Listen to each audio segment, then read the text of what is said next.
Hello, आजको नयाँ ब्लगमा स्वागत छ। आज चाहिँ मलाई एफआरटिसी जान छ। मेरो ट्रेनिङ छ के हेलमेट इक्वेसनको। सो आज चाहिँ म बबर महल हुन्छु दिनभरि। एकछिनमा म निस्किन लाग्छु घरबाट। सो त्यही हो आजको दिनभरि। बाइक छिनमा जाने हो। हेलो हेलो हाई आइया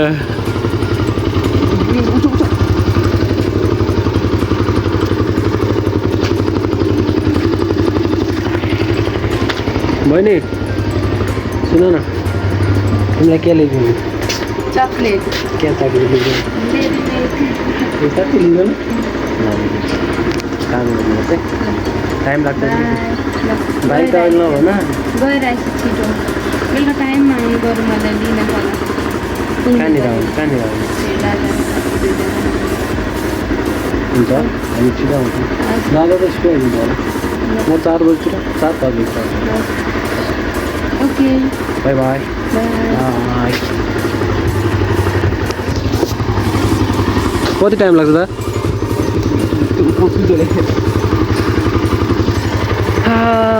भ्याउलाइसक्यो। Bye bye bye by.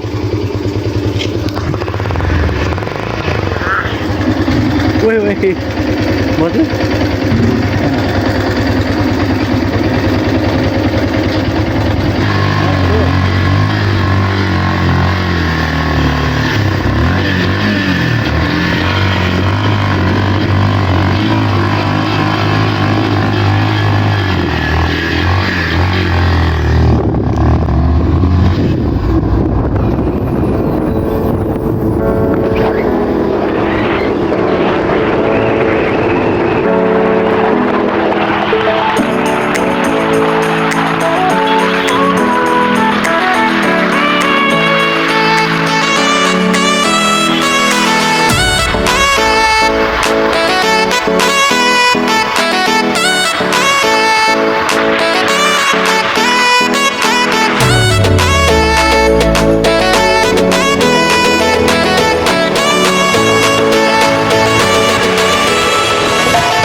राम्रो लाग्यो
के छ दाइ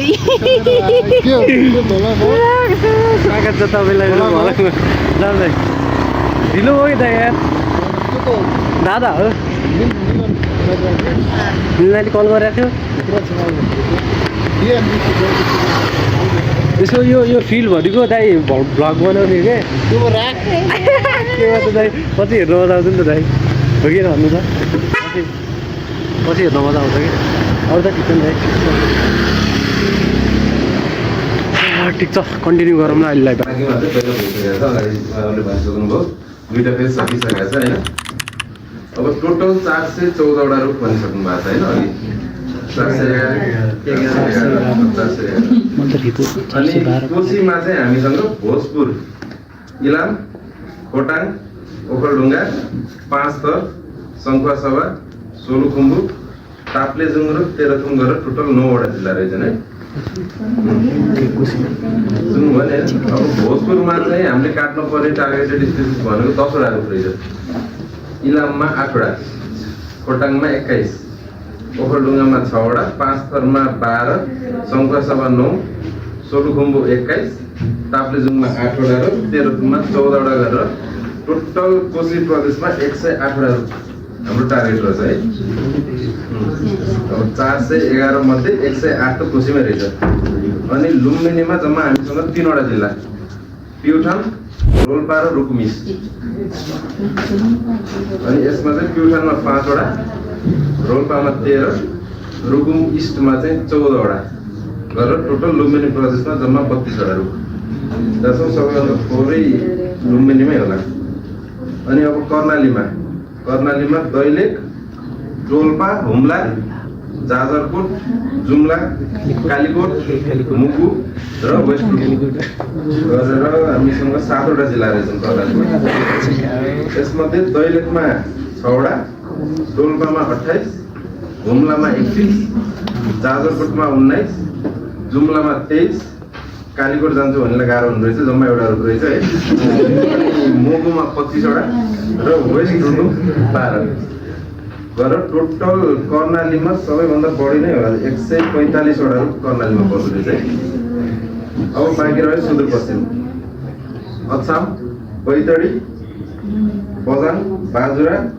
डडेलधुरा दार्चुला डोटी र कैलाली गरेर चाहिँ हाम्रो टोटल 28वटा जिल्ला पर्दो रहेछ अनि अछाममा सबैभन्दा 15वटा रुख काटिने टार्गेट बैतडीमा 15 बजाङ 15 बाजुरा 22 डडेलधुरा 21 दार्चुला 19 डोटी 12 र सबभन्दा थोरै कैलालीमा 6 गरेर 126वटा चाहिँ सुदूरपश्चिम प्रदेशमा गरेर टोटल 411वटा रुख काटिँदो रहेछ यो पनि अब यो अनुसार अब आफ्नो टाइम सेड्युलहरू होइन के कस्तो छ व्यस्तता त्यो अनुसार पनि घर पाएको छ कि होइन नयाँ होइन म कर्णाली नै जान्छु हुम्ला नै जान्छु भन्ने के कसैको ऊ छ भने त्यो अनुसार टाइमहरू मेन्टेन गर्नु होला त्यो अनुसार अगाडि बढाउँला अब टिम छँदैछ सबै म्यानेजमेन्ट राम्रो नै होला जहाँसम्म यो पनि मेरो पनि फर्स्ट एक्सपिरियन्स हो सर कोलाबोरेसनमा धेरै काम गरेँ त्यही भएर एकदम ढुक्क भएर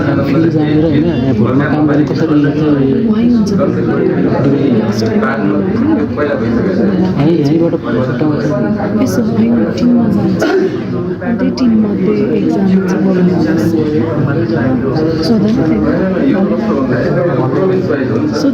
तपाईँको यो एलोमेट्रिकको त जहाँसम्म लाग्छ यो थर्ड फेज होला होइन थर्ड फेज भइसक्यो पहिलाको फेजहरूमा बाँकी रहेको प्रोजेक्ट सक्यो त्यस पछाडि अहिले बाँकी रहेको 4वटा फेज चालु गऱ्यो अब हाम्रो चाहिँ लोएस्ट कति 1400 समथिङ भने त्यो पक्कै कैलालीमै छ होला अनि अब हाइएस्ट त कति त्यो होला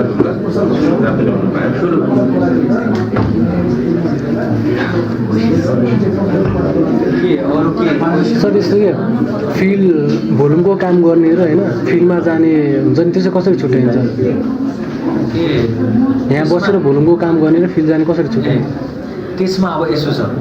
ल सुन्नु होला है उहाँ इम्पोर्टेन्ट क्वेसन गर्नुभयो होइन जस्तो फिल्डमा जानेर भोल्युम कसरी छुट्टिने भन्ने सोध्नुभयो होइन जस्तो के हुन्छ भने फिल्डमा जानको लागि यहाँ ट्रेनिङ जो लिइराख्नु भएको छ नि तपाईँहरू पनि ट्रेनिङ त लिनुहुन्छ नि होइन ट्रेनिङ चाहिँ लिन चाहिँ कम्पलसरी छ है फेरि फिल्ड जानु जो जानुहुन्छ नि भोल्युममा चाहिँ के छ भने हुन त ट्रेनिङ लिन चाहिँ कम्पलसरी जेलाई पनि हो तर भोलिमा ट्रेनिङ नलिएकोलाई पनि लिएको थियो कि 4 वर्ष होइन त्यो भएर फिल्ड जानलाई कम्पलसरी ट्रेनिङ त लिनै पर्छ तपाईँहरूले होइन म ट्रेनिङ चाहिँ लिन्न म घर बस्छु 4 दिन मजाले तर म फिल्ड जान्छु भन्न पाइएन भोल्युममा चाहिँ मिलाउन सकिन्छ होला सर्वप्रथम अहिले लिइरहेको चाहिँ हामी फिल्ड जानलाई होइन अहिले चाहिँ के गर्यो अहिले पनि त्यसो छ फिल्ड जानलाई पनि हो भोल्युमलाई पनि हो अब तपाईँहरूलाई छुट्याइन्छ होइन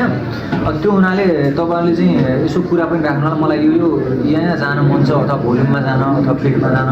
मन छ भनेर चाहिँ यसो कुरा राख्नु होला अन्तिम निर्णय त फेरि माथि सरकारकै हुन्छ होइन त्यो भएर आफ्नो यसो पर्सेप्सन चाहिँ राख्नु होला नि बिचैबाट उठ्नु क्लास मलाई लगाए तिमी जान्नौ तिमी जान्ने फिल्ड किन जान्ने के हो नि अरू भ्लग बनाए त्यसरी हामीले सब मेरो भ्लगमा झन् बढी हेर्न आउला मान्छेहरू मेरो सब्सक्राइबै छैन कति छ 30-32 होला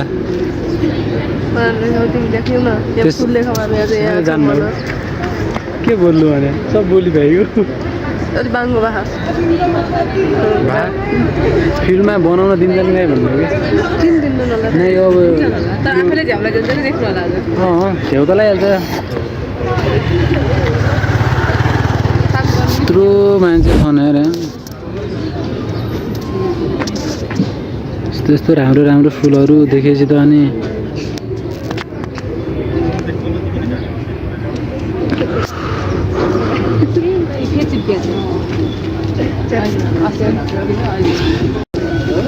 या तपाईँलाई अघि खिचिसक्यो के सोध्दिनौ मलाई त्यत्तिकै बनाउँछ मात्रै के सोध्ने त हर्ष कहाँ छौ तिमी कहाँ छौ आज म राष्ट्रिय निकुञ्ज त बन्नु त के हो संरक्षण विभागमा किन आएको यहाँ म आएको ढुङ्गर हो नि त भर्खर नियुक्ति पाएँ कि त्यसैले म नियुक्ति लिन आएको छु नियुक्ति लिन आएँ ट्रेनिङमा हो खासमा ट्रेनिङ के को ट्रेनिङ के को ट्रेनिङ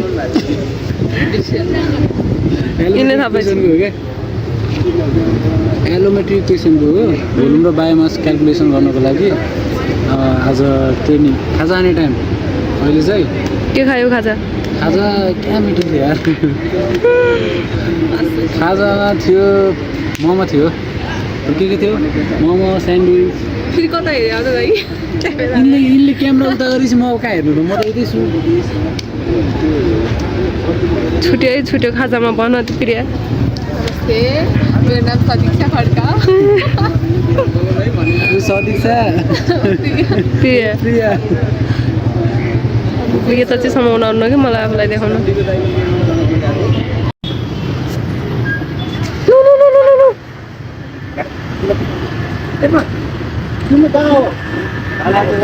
कहाँ बस्छौ कि होइन त्यहाँ आउँदैछ 5 बजिसक्यो यार सुन्दारासम्म हिँड्दै जानुपर्ने भिडियो जाऊँ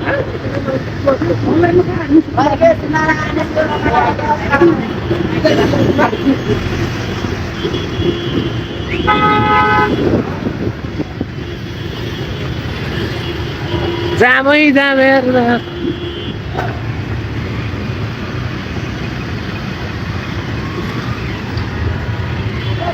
माथि माथि माथि माथि बल्ल भ्यायो यार आज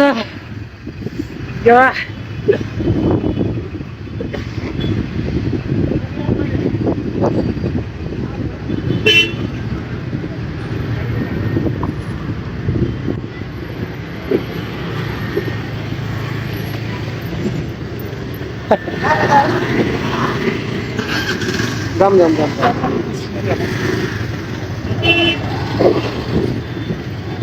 भाइ माथिबाट हिँड्नु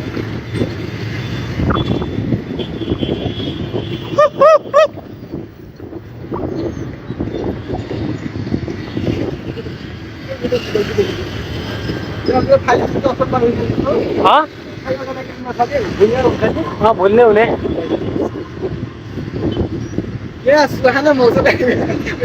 तिम्रो ब्याग खै त होइन होइन तिम्रो नाम तिम्रो घर कहाँ अरे कैलाली हो तिम्रो नि कैलाली कुन ठाउँ हो कलमानपुर हो ए मेरो त कालीकोट हो यार मेरो साथी छ कि त्यहाँ कैलालीको हो पहिला सँगै पढ्या अस्ति एक्जाम दिन गएको थिएँ फर्स्ट टाइम गएको थिएँ मैले त्यहाँ सुधुर बस्छु म एक्जाम दिन गएको थिएँ एक्जाम त बिग्रियो भाइ तिमी तयारी गरेछौ कि नै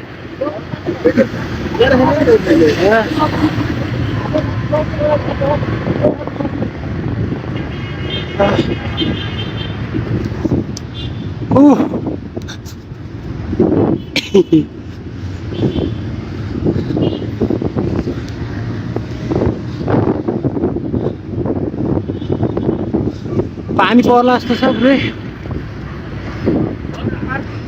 जस्तो छैन कीर्तिपुर जानु छ माया कसम यहाँ छ त यहाँ कति टाढा छ 2टा गाडी चेन्ज गर्नुपर्छ अरे त्यहाँ गाडी त गर्नु पर्दैन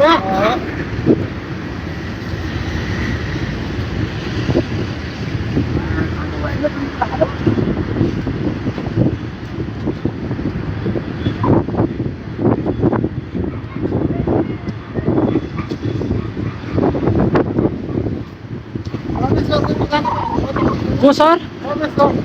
कहाँको सर हो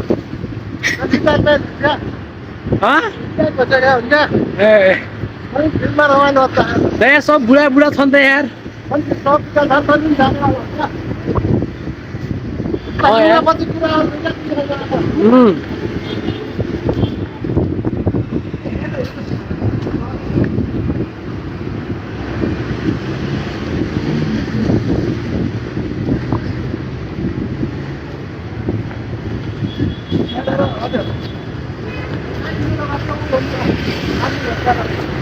लास्ट पानी पर्नु लाग्यो यार यस्तो छ आजको भिडियो चाहिँ यहीँ गर्छु बाई बाई